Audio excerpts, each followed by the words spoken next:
Really.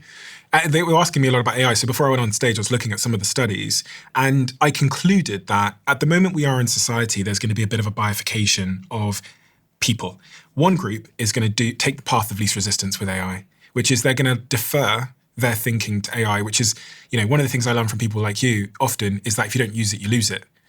And that part of their brain, whatever it is, will begin to atrophy to some extent. And I think there'll be another group of people who will, just like we go to the gym now because we have to, because our lives are so easy, they will go to like the mental gym, which means they will set aside time to intentionally solve difficult cognitive problems or challenges. And I literally have said to some of my executives, we'll have a moment where we're talking on WhatsApp or Slack, and I'll literally say, let's try and solve this problem with our brains. Because I believe that solving this problem with our brains will create a deeper understanding of the first principles of the problem, not the just surface level 1 + 1 = 2, but like, what is one?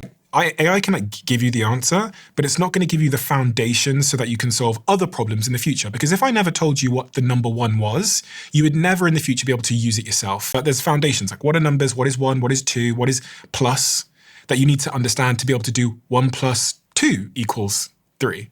And the study, one of the studies I looked at, which has been heavily discussed, was from last year. And it found staggering memory cost using generative AI. In the study, which I'll throw up on the screen, 83% of AI users were unable to remember the details of a passage of text that they had written with AI's assistance.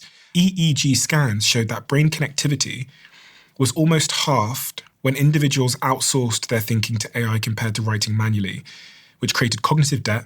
You get output faster, but you don't build the long-term neural hardware to understand the information or the knowledge. What's interesting about what you just said is when you're writing something, whether you're typing it or even actually I think there's been some studies on this, like handwriting something, something about handwriting it really ingrains it into your memory. And I have this process when I'm there's a lot of facts that I have to remember, when I'm talking about them. You research it and you find it, and then I type it in a Google Doc. And then I write it. And that process is really what gets it into my memory. All the statistics and, statistics are always harder because it's just a number, versus like you're saying, you're understanding the fundamental nature of something that I'm interested in. That always helps. And so it's interesting that if you're writing something, if you're writing it, like typing it, or writing it, handwriting, they're probably talking about typing it. Even that really does help you remember something.